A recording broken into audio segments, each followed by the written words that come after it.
எல்லாரும் மன்னிப்பை பற்றி பேசுவாங்க. ஆனால் இந்த மன்னிக்கப்படாத பாவத்தை பற்றி பெரும்பாலானவர்கள் பேச மாட்டார்கள்.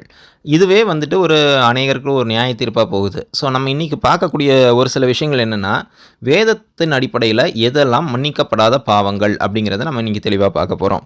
முதலாவது காரியம் இயேசு கிறிஸ்து சொல்லக்கூடியது என்னென்னு பார்த்தீங்கன்னா, ஆவியானவருக்கு விரோதமான தூஷணமோ மனுஷருக்கு மன்னிக்கப்படுவதில்லை அப்படின்னு சொல்லப்பட்டு, பரிசுத்த ஆவியானவர் எதற்காக நம்மளுக்கு கொடுக்கப்படுறாருனா, நம்மளை பரிசுத்தமாக்குவதற்கு தான் கொடுக்கப்படுறாரே தவிர்த்து நம்ம பரிசுத்தமாக இருக்கிறதுனால பரிசுத்தாவி நம்மளுக்கு கொடுக்கப்படவில்லை. அதனால் என்ன பண்ணுறாங்க, நிறைய பேர் இந்த அந்நிய பாஷை பேசக்கூடிய இந்த கூட்டத்தினுடைய ஜீவியத்தை பார்த்து இடறி போறார்கள், விழுந்து போறார்கள். ஸோ இதற்கு விரோதமாய் பேசக்கூடிய அந்த எந்த மனுஷனாக இருந்தாலும் அந்த மனுஷனுடைய பாவம் மன்னிக்கப்படாது என்பது வேதத்தில் தெளிவாக சொல்லப்பட்டிருக்கிறது.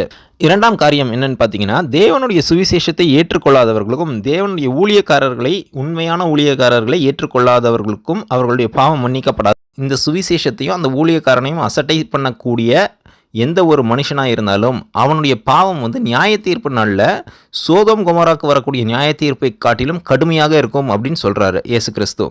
மூன்றாவதாக பார்க்கும்போது பிசாசின் வித்தில் பிறந்தவர்கள். ஸோ இப்படிப்பட்டவர்கள் ரட்சிக்கப்படவும் முடியாது. அவர்களால் அவங்களுக்கு மன்னிப்பும் கிடையாது. இப்போ பிசாசினால் உண்டான ஒரு வித்து இருக்குது. அந்த வித்து நம்மளுக்குள்ளே தான் வாழ்ந்துக்கிட்டு இருக்கார்கள்.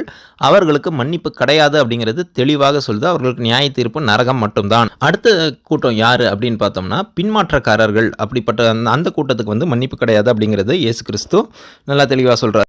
மறுதலித்து போனவர்கள் தேவனுடைய குமாரனை தாங்களே மறுபடியும் சிலுவையில் அறைந்து அவமானப்படுத்துகிறபடியால் மனம் திரும்புகிறதுக்கு ஏதுவாய் அவர்களை மறுபடியும் புதுப்பிக்கிறது கூடாத காரியம். அடுத்ததாவது, மரணத்துக்கு ஏதுவான பாவம் செய்கிறவர்களுக்கு ஜெபம் கூட பண்ணக்கூடாதுன்னு வேதத்தில் சொல்லியிருக்கிறது. துரோகிகளுக்கு மன்னிப்பு கிடையாது. இயேசு கிறிஸ்து இதை தெளிவாக ப்ராக்டிக்கலாகவும் காமிச்சிருக்காங்க.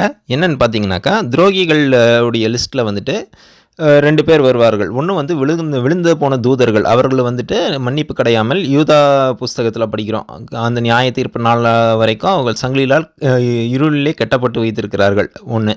இரண்டாவது பார்த்தீங்கன்னாக்கா, யூதாஸ் காரியோத். இயேசு கிறிஸ்து கூட இருந்து இயேசு கிறிஸ்துவை மறுதலித்தவன்.